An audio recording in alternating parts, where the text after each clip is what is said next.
바울이라고 문에 대한 이야기를 또 언급하네요.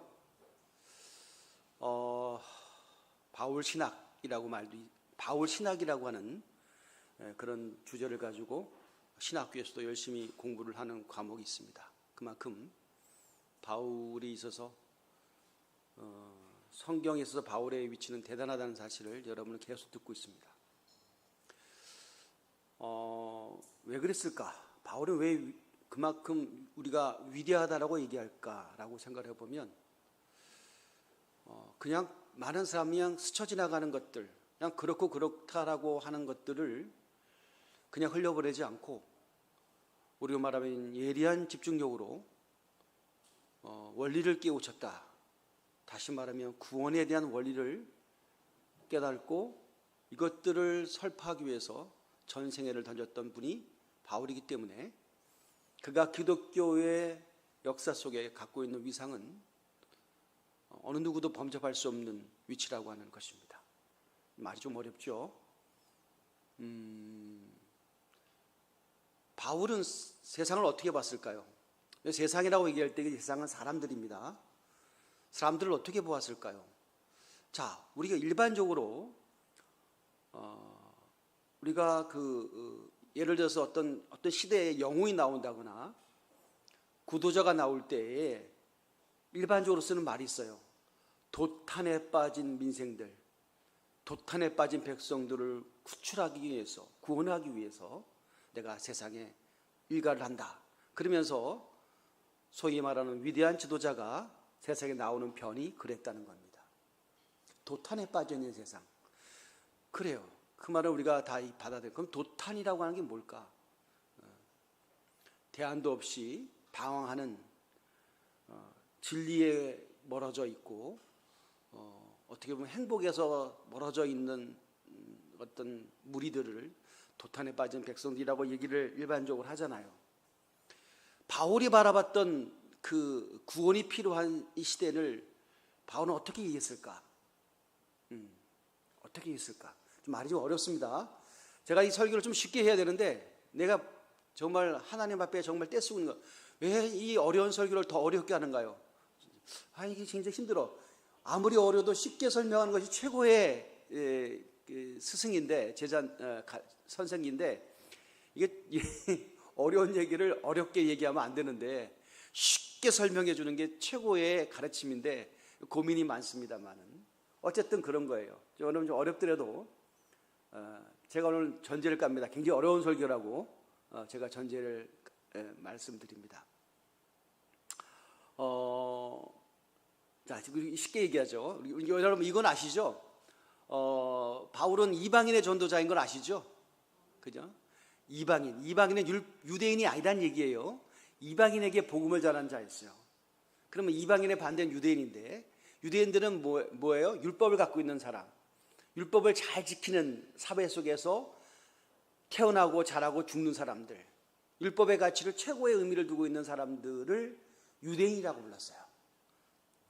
근데 이방 사람들은 유대인이 아닌 비유대인들은 율법이 없어요. 율법은 그건 유대인이나 지키는 거지. 그런데 바울은 얘기를 합니다. 너희들도 아브라함의 후손이라고, 자손이라고 그렇게 얘기를 합니다. 하나님의 선택을 받는 자라고 얘기를 하는 거예요. 그러면 우리는 율법도 안 지켰는데 그때 바울이 한 얘기는 율법 그깟 거 아무 필요 없어 이렇게 얘기하는 거예요. 율법 갖고 구원받는 게 아니라고 얘기를 하는 거예요. 그러면 율법 그깟 게 아무것도 아니라는 게 왜 그깟 게 아무것도 아닐까요? 예, 우리가 구원받는 것은 율법을 잘 지키는 행위로 구원받는 것이 아니라 당신도 하나님의 자녀고 하나님의 자녀가 되는 길은 예수 그리스도를 믿는 믿음으로 말미암는 이 내가 전해주는 말을 듣고 믿는 것을 통해서 구원받는 것이라고 얘기를 하는 거예요. 그걸 우리는 복음이라고 얘기해요. 너무 구원이 쉽기 때문에 막 억지로 막 행동하면서 지키는 어려운 구원이 아니라 그냥 듣고 믿습니다 하면 구원받는다라고 하는 거죠. 그러니까 이게 얼마나 쉬워요. 그러니까 이방 사람들에게 이 얘기를 하는 거예요. 야, 무조건 믿어. 할렐루야. 우리 교회에 나오시면 그런 말 많이 하잖아요. 혹시 여러분이 전도를 하다가도 막히면 무조건 떼쓰잖아. 무조건 믿어. 이게 진짜 진리야. 무조건 믿어야 돼. 근데 사실 무조건 믿는 사람도 있긴 있지만 그건 다 못 믿겠어. 이해가 안 돼. 논리적으로 그게 뭐야? 내 상식적으로는 맞지 않아 라고 거부하든지 정서적으로 안 맞다든지 뭐 이런 것 때문에 거부하는 사람이 있으면 우리가 안타까워 하잖아요. 그죠? 자, 저와 여러분은 어차피 본질적으로는 처음 출발이 이방인이었어요. 근데 우리가 예수 그리스도를 믿었어요. 그래서 우리가 구원을 받았어요.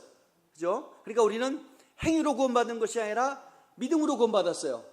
아멘? 믿음으로 구원받았어요. 그런데 이제 문제는 뭐냐면, 그러면 이 이야기를 이방 사람들에게만 했을까요? 아니요. 바울은요, 이방 사람들에게만 야, 믿음으로 구원받는 거야. 율법 필요 없어. 라고 얘기한 것이 아니라 율법 갖고 죽고 못 사는 유대인들에게도 이 말을 한다는 거예요. 그러니까 이 바울의 뚝심은 대단했다는 거예요. 왜? 흔들림이 없어. 우리로 말하면 너무나 의식화가 되어 있어. 뭐에 대해서? 은혜에 대해서, 믿음에 대해서 철두철미하게 찔러도 그냥 은혜의 피가 나오는 거야. 무조건 은혜. 말만 나오면 은혜, 말만 나오면 믿음, 이 얘기를 하는 거예요. 자, 그러면 제가 설교 좀 어렵다 그랬죠? 여러분 이걸 좀 쫓아올까 모르겠는데, 그럼 바울이 가졌던 그 믿음의 시가 무엇에서부터 기인했냐? 사실 따지고 보면 바울은 체험적 신앙부터 시작했어요. 그죠? 예수님이 갑작스럽게 만나주셨잖아요. 그야말로 돌발적인 사건들을 만나주셨잖아요. 그죠? 잘 몰라요? 그럼 만나주셨어요. 영적으로 엄청난 체험을 통해서 바울이 탁 깨진 거잖아요. 그러면 우리가 배운 게 그거고 경험한 게 그거기 때문에 누구든지 무조건 주님 만나주실 거야. 나도 주님께서 만나주셨기 때문에 내가 사도가 된 거고 복음을 전하는 거 아니야. 그러니까 기다려봐. 주님께서 만나주실 거야. 이렇게 얘기할 수밖에 없을 거예요. 제가 말해 바울이라면.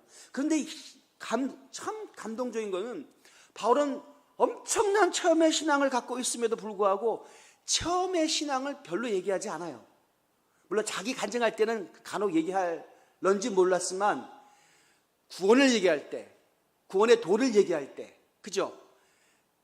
네가 구원받기 위해서는 체험이 중요하다라고 말한 적이 한 번도 없다는 거예요. 뭘 얘기했어요? 항상 바울은 체험이 아닌 뭐예요? 믿음을 얘기하고 있는 거예요. 믿음은 뭐예요? 안 보고 믿는 거잖아요. 제가 누차 얘기하죠. 믿음이 좋다. 누구나 다 믿는 그 상식을 믿는 건 믿음이 아니지. 물론 여러분이 믿음이에요. 오늘도 예배 드리는데 지진이 나가지고 천장이 지진이 나가지고 천장이 무너지지 않는 믿음이 있기 때문에 오늘 예배 나온 거잖아요. 오늘도 기상 떴는데 오늘 지진이 김포의 대능리 중심으로 9.5가 일어날 예정이니까 건물에 있는 사람은 다 피하세요라고 하는 예배가 떴으면 오늘 교회 나와 안 나와요? 안 나오지. 지붕이 없는 곳으로 다 피신하지. 그죠? 오늘 여러분의 예배에 나온 이유는 절대로 천장에 내려앉을 것 같은 믿음이 있기 때문에 나오신 거야. 그죠? 이것도 믿음이야. 안 무너질 것 같은 안심한 거. 그럴 리가 없다는 것이 믿음이죠. 그죠? 그 믿음은 어디서 기인한 거야? 상식이요. 근데 이 상식 속에 살아가는 거예요. 근데 이 상식 속에 살아가는 걸 믿음이냐는 거예요. 물론 믿음은 믿음이야. 그런데 구원의 도를 이루는 믿음은 그런 상식적 믿음이 아니라 뭐예요? 진리의 말씀이 누군가를 통해서 들려졌을 때 남들은 다 그냥 귓등으로 듣는데 나는 그 말씀이 들리는 거예요. 나는 그 말씀이 심령폐부에 꽂히는 거예요. 그럼 희한하죠? 목사님, 한 번도 나는 진리가 나를 찌른 적이 없어요. 앞으로 찌르겠죠 뭐. 그것도 믿음이야. 할렐루야. 앞으로 찌르겠죠 뭐. 그런데 희한한 거는 그 믿음을 바울은 이방인이 아닌 유대인에게 계속해서 얘기하고 있는 거예요. 이게 정말 바울의 엄청난 영적인 고집이었다라고 하는 겁니다. 그래서 바울이 위대한 거예요. 자, 그러면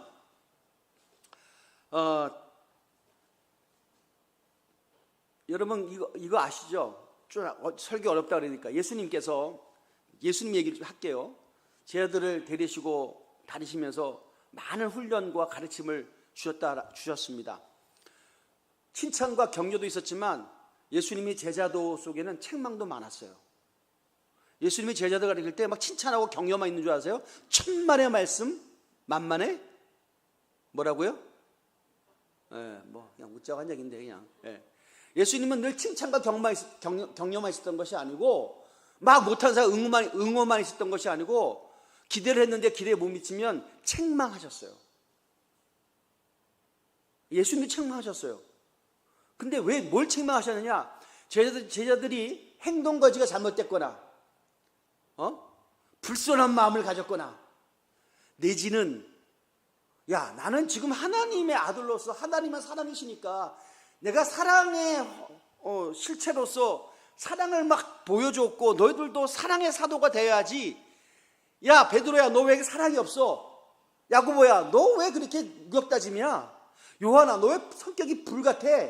성격이 아주 성격이 지랄 맞네. 이렇게 책망하신 적이 없다는 거예요. 그런 건 책망 안 하셨어요. 다시 말하면 사랑이 없다고 책망하신 적이 없다는 거예요, 예수님은. 근데 뭘 책망한 줄 아세요? 돈이 없다고 책망하셨어요, 안 하셨어요? 안 하셨어요. 가정 불화가 있다고 책망하셨어요, 안 하셨어요? 안 하셨어요. 근데 뭐가 없으면, 믿음이 없으면 엄청나게 책망하셨어요. 희한하죠. 다른 건 책망하신 적이 없는데 믿음이 없는 건 책망하셨어요. 찾아볼 게 너무 많은데, 목사님 진짜요? 내가 정말 찾아드릴 수 있어요. 그럼 깜짝 놀랄 거예요. 쟤들이 엄청 야단맞고 컸구나. 믿음이 없어서. 하여튼간에 믿음 들을 게 없어, 제자들이.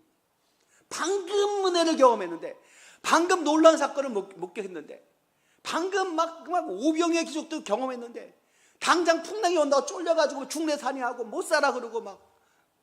그 예수께서 보시면서 아유, 이 믿음이 없느냐, 왜 의심하느냐, 책망을 엄청나게 농도가 깊게 하셨다라고 하는 겁니다. 그럼 뭐예요? 성경에서 정말 중요시 여기는 것이 믿음, 소망, 사랑 다 중요한 거예요. 다 중요한, 이것이 어느 것이 중요하다고 얘기하지 않아요. 그러나 육을 갖고 살아가는 우리들에게서 정말 중요한 게 뭐냐면 믿음이에요. 믿음이에요. 그래서 이 믿음이라고 하는 것이 왜 중요하냐? 믿음으로 우리가 구원받기 때문이에요. 사랑으로 구원받는 게 아니에요. 믿음이 생기고 구원을 받으면 사랑이 생겨나는 거예요.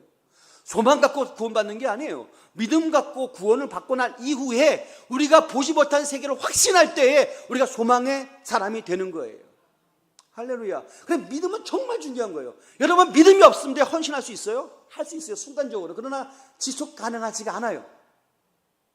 하나님이 안 보이시는데 어떻게 물질로 하나님께 드려요? 그거 아까워서 죽지.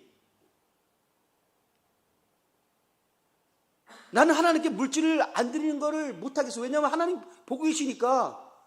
쫄려갖고 나는 못하겠어. 못 뛰어먹겠어. 할렐루야.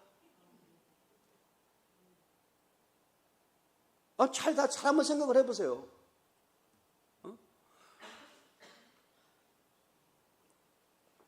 우리 어머니가 그러시더라고요. 한번 생각이 안 나는데 이번 추석 때 뵈니까 뭔데 무슨 뭐 때문에 가정사가 소소한 일이었는데 어머니 이렇게 하세요. 그래, 나 그렇게 한다. 어머니 그런 말 하면 안 됐어요. 야, 하나님이 지금 보고 계신데 내가 어떻게 딴 말 하냐라고 하시고 있어요. 내가 아니 뭐 그것까지 하나님 일을 들먹거렸는데 가만히 생각해보니까 맞는 말이야. 하나님이 보고 계시는데 내가 어떻게 한 입으로 두 마디 하겠냐는 거예요. 하나님 정말 보고 계세요? 우리가 어떻게 알아요? 믿음으로 안다는 거예요. 믿음이 없으면 그게 안 느껴져요. 확신이 안 돼요. 그러니까 지 맘대로 살아가는 거예요. 어떨 때는 하나님, 어떨 때는 눈 감으시고 왔다 갔다 하는 거예요. 제가 늘 말씀드렸잖아요. 그때 달라요. 여러분, 믿음은 그때 달라요가 아니죠. 항상 일관적이어야 된다는 거예요. 이것이 지속 가능하고 편차가 없을 때 안정적이고 그것을 충성스럽다. 성경은 그것을 믿음직스럽다. faithfulness, 충성스러운 종이라고. 충성된 종. 할렐루야. 직분자, 우리 장로님 오늘 기도하셨는데 잘하셨어요. 대표기도 장로님 선발을 하는데 나는 딴 것도 많이 보지만 충성을 봅니다. 충성이 뭐예요? 일관성. 할렐루야. 그때그때 달라요가 아니에요. 지 감정 따라 하는 게 아니에요. 상황에 따라 움직이는 게 아니고 말씀대로 살아가는 그 일관성이잖아요. 그 말씀으로 산다는 게 뭐예요? 믿음으로 산다라고 하는 것입니다. 할렐루야.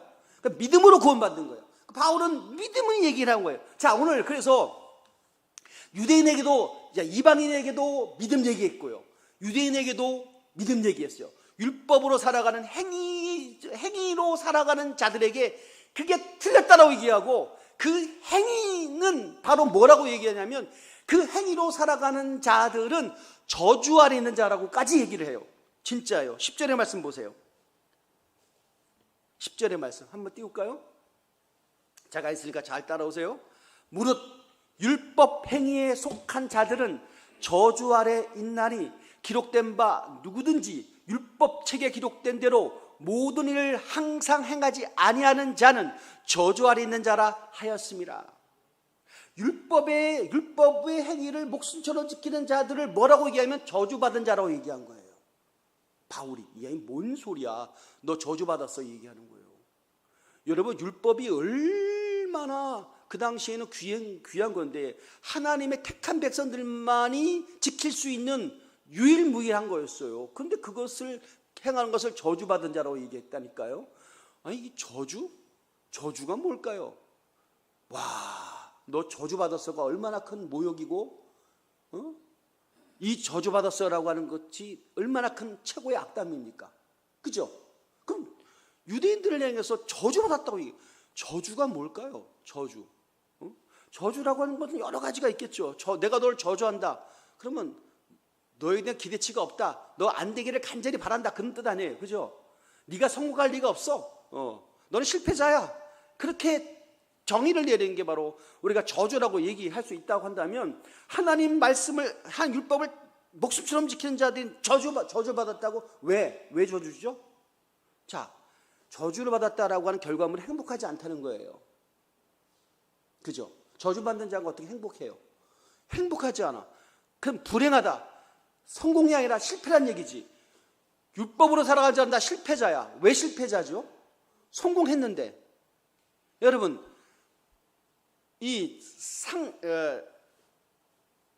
내가 쉽게 얘기해서 율법은 하나님께서 우리를 구원시키기 위한 하나님의 기준이라고 얘기했죠.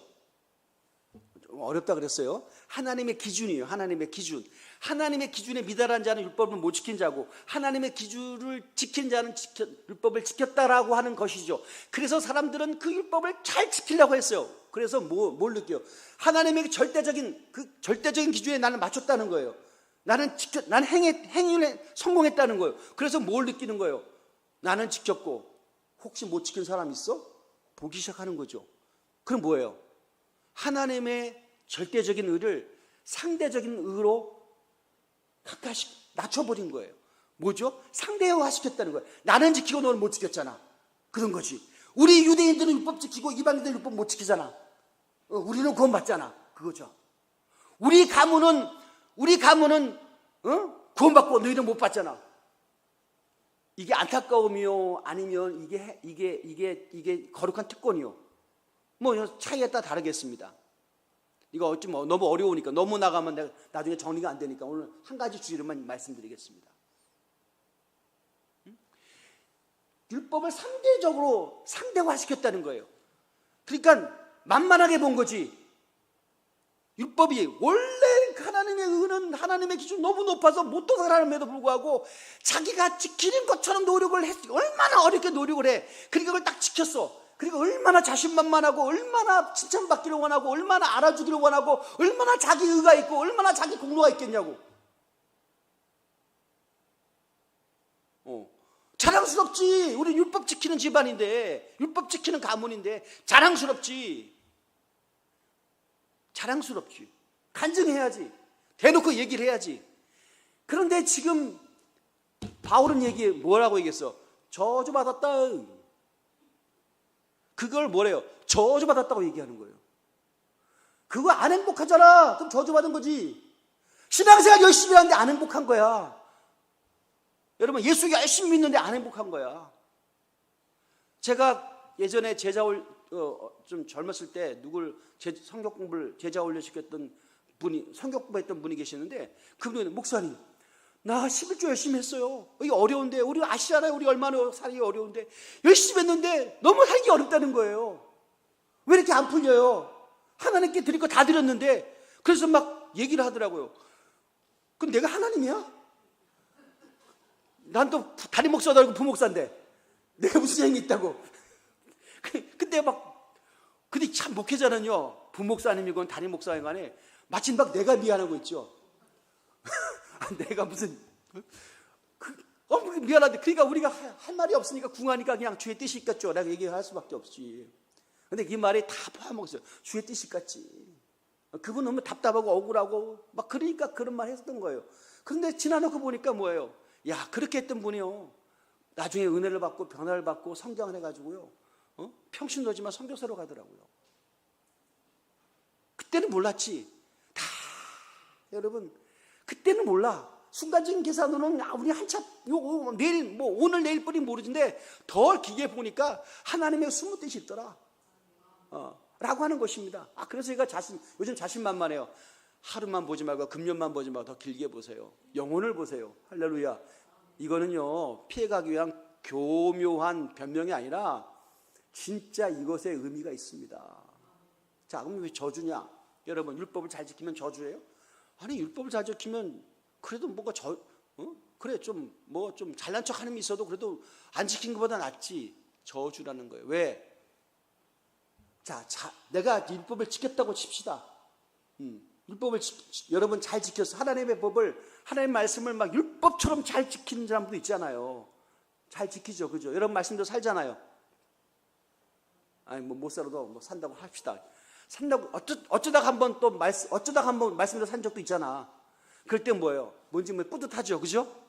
막 선리한 거 없고, 막 주님이 당장 오셔도 될 것만 같고, 막 할렐루야.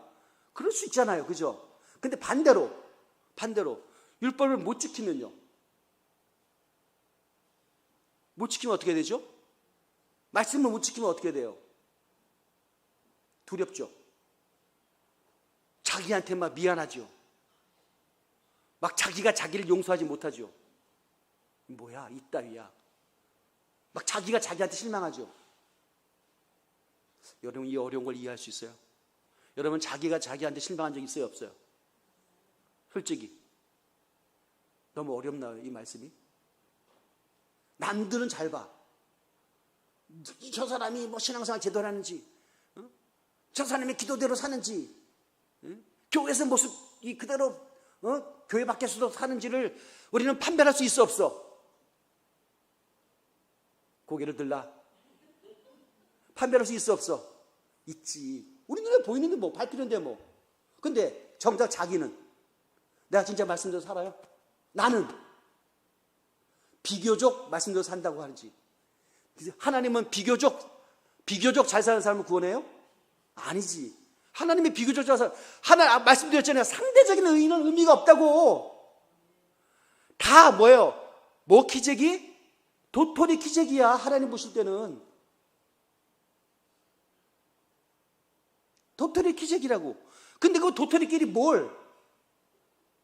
자, 그래서 바울은 그것을 거룩한 깨달음을 통해서 깨달은 게 그걸 뭐라고 말했어요? 그걸 저주라고 얘기했어요. 그렇게 살아가는 사람.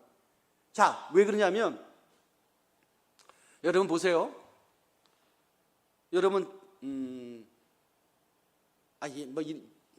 이해하고 들으십시오. 그냥 이해하고. 우리가 보통 S그룹이 잘 나간다 그러잖아요. 예전에는, 지금도 유명한 세계적인 기업이죠. 근데 S기업 다니는 사람들이 퇴사율이 꽤 있어요. 그 좋은 직장 다니는데 왜 퇴사를 해요? 힘들대요. 특히 MZ세대는 더 힘들대요. 왜? 돈을 많이 줘. 돈을 많이 주는 대신 뭐예요? 요구하는 게 많잖아요. 그죠? 탁월성을 요구하잖아요. 나는 보편적인 사람인데 탁월성을 요구하면 죽어요. 원래 탁월한 사람의 탁월성을 요구할 수 있어요. 근데 일반적으로 살아온 사람한테 근데 그것도, 죄송합니다, 그것도 단기간에는 열심히 할 수 있지만 그것이 롱텀으로 갈 때는 그거 힘들어서 눌리는 거지. 직장 출근이 뭐예요? 물론 직장에 행복하다고 출근하는 사람이 있어요, 없어요? 있겠지. 어딘가는. 어딘가는 있겠지. 근데 이게 곤욕인 거야. 이게 행복해야 되잖아요. 아니, 물론 직장이 행복한 건 아니지만 그래도 적당히 스트레스를 받아야지. 아침에 일어나서 막 회사 출근할 생각만 막 스트레스고. 그게 행복이에요, 여러분? 행복 아니요. 물론 돈 많이 주는 게 행복이라는 분도 계실지 몰라요. 하지만 길게 봤을 때 행복하지는 않아. 그냥 살기 위해서 다니는 거지, 그죠? 예를 들면 그렇다는 거예요. 자, 신앙생활이 자, 잘할 때는, 자, 어떤 기업에 가갖고 성과물을 냈어. 막 내가 프로젝트를 냈는데 막 채용이 되고 막 회장이야, 막 임원들이 막 축하해주고, 야, 네가 우리 조직의 보배다, 앞날이 열릴 거다고 막 그렇게 얘기를 하면 기분이 우쭐한데, 지가 그러다가 잘 나가다가 미끄러질 수 있어, 없어? 뭔가 자기 선택이 잘못됐고 판단이 잘못돼가지고 책임을 자기가 져야 돼. 그러면 어떻게 해야 돼요? 평상원 때는 뭐 그냥 넘어가지만, 예를 들면서 어떤 큰 프로젝트의 책임자들은요, 옷 벗고 나와야 됩니다. 직장이 그런 거 아니에요? 안 그래요? 잘 몰라요. 자, 율법을 잘 지킬 때는 칭찬받고, 내가 의롭고, 인정 속에 있는 거 없고, 그래야 그렇게 안정스러워. 그런데 여러분, 우리 인생이 율법을 지키자마자 우리가 죽나요? 아니지. 그때부터 우리 어떻게 보면 신앙생활의 시작인데, 그때부터 우리가 미끄러질 때가 있고, 유혹받을 때가 있고, 잘못 선택할 때가 있고, 자기가 자기를 용서하지 못할 떡스러울 때가 있고, 그러지 않아요, 인생이. 그런 자기 모습을 보면서 내가 나를 용서하지 않는데 하나님 날 용서하실 것 같아요. 그러면 어떻게 되는 거예요? 마치 우리가 직장생활 삼성 다닌 것처럼 신앙생활 하는 거야. 혹시 실패하면 안 되는데, 혹시 넘어지면 안 되는데, 긴장하고, 남들 의식하고, 남들 평가 속에 있고, 그걸 바로 성경이 뭐라 위기예요? 저주 아래는 자라 얘기야. 그 저주다. 미안하지만 착각 속에 빠져 있는 거지. 그걸 저주받은 인생이라. 예수님께서는 이 저주받은 이 율법주의에 살아가는 자들을 위하여 율법의 최고의 실패, 율법이 주는 최고의 율법에 실패한 자들을 가장 극형으로 다스리는 게 뭐예요? 나무에 매달아 죽이는 거잖아요. 예수님을 가장 율법의 최악의 죄인으로 취급해서 나무에 매달아 죽였다고요. 율법이. 예수님을 사람들 율법으로 고발해가지고 율법에서 가장 극악한 죄를 물어서 율법의 저주 가운데 죽게 만들었어요. 율법이. 그런데 그 율법에서 예수님께서 죽으심으로 말미암아 율법에서 패배한 게 아니라 그 율법을 다 도말하시고 내가 너희를 위해서 율법의 저주를 다 대신해서 죽었기 때문에 너희는 더 이상 율법의 종이 되지 말라고 말씀하신 거예요. 할렐루야. 더 이상 자유를 빼앗기고 살지 말라고 얘기한 거예요. 더 이상 위선적인 삶을 살지 말라고 얘기한 거예요. 그게 바로 뭐예요? 그게 복음이란 얘기예요. 할렐루야. 이걸 본 거예요, 바울은. 이 세계를 본 거예요. 체험적 신앙이 아니라 하나님의 영적 깨달음을 통해서 이게 바로 뭐예요? 그 예수님께서 율법을 다 끝장내시고 우리가 자유를 주셨다는 사실을 어떻게 알아요? 믿음을 통해서 안다는 거예요. 할렐루야. 내가 율법을 잘 지킴으로 깨달은 게 아니라 오직 의인은 믿음으로 말미암아 살리라. 아멘. 믿음이. 그래서 그 믿음이라고 하는 것은 바로 십자가를 경험할 수 있는 유일한 길이요. 그리고 그 십자가를 경험한 우리들이 또 다음 단계 믿음을 통해서 우리가 뭘 어떻게 돼요? 성령을 받는 것까지 얘기하고 있는 거예요.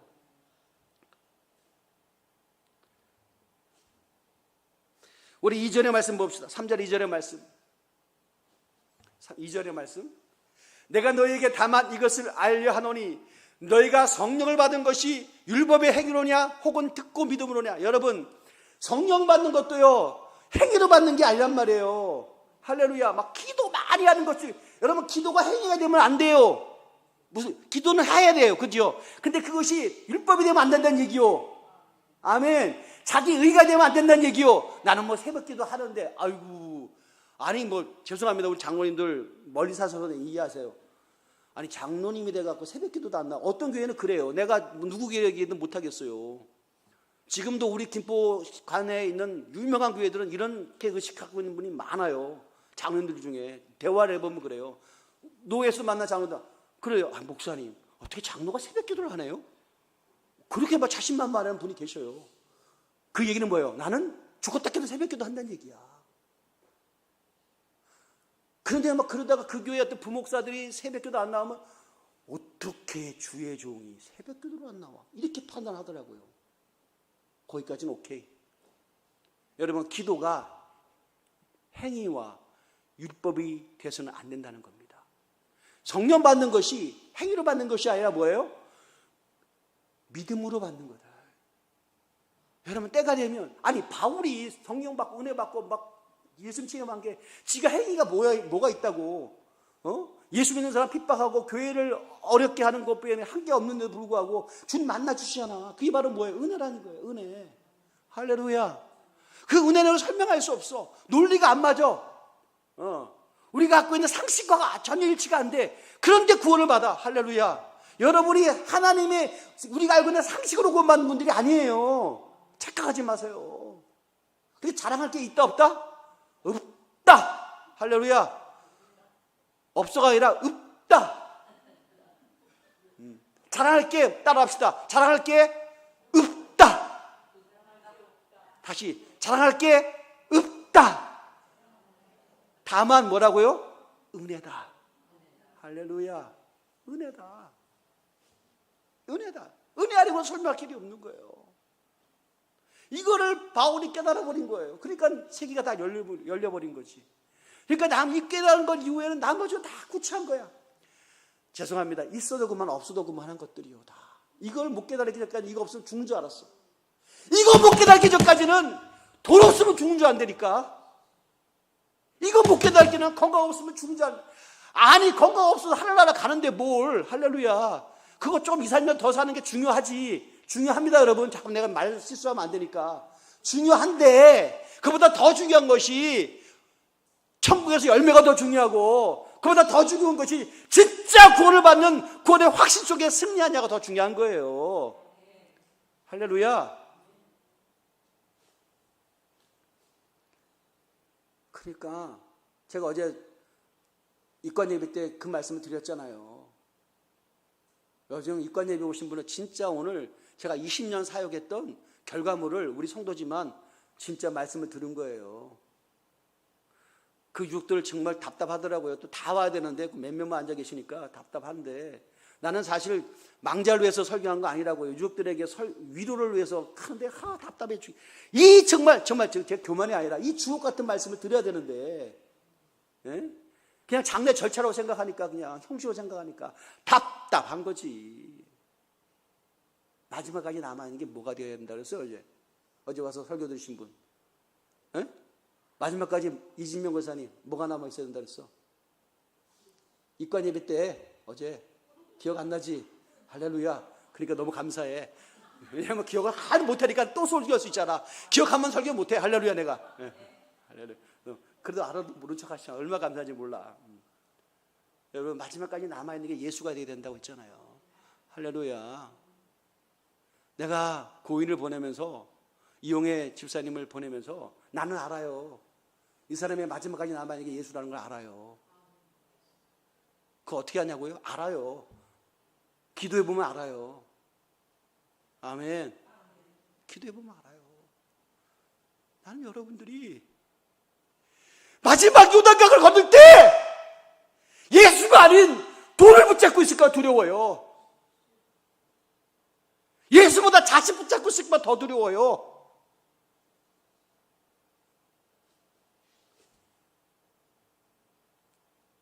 예수 붙잡으세요. 할렐루야. 이게 믿음이라고, 이게.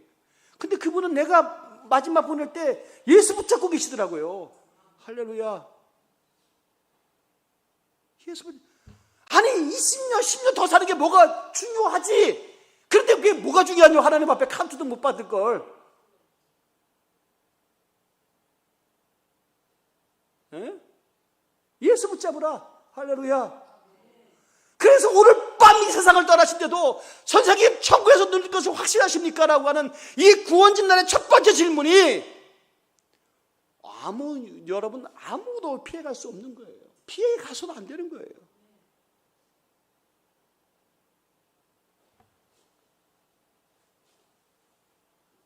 오늘 예수로 승리하는 여러분 되시길 주의 이름으로 축원드립니다.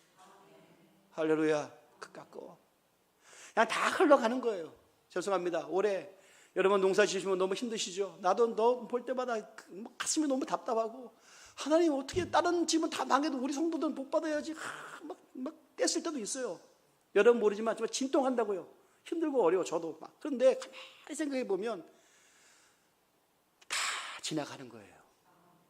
그러거나 말거나 예수 붙잡으면 돼요. 할렐루야. 예수 붙잡으면 돼요.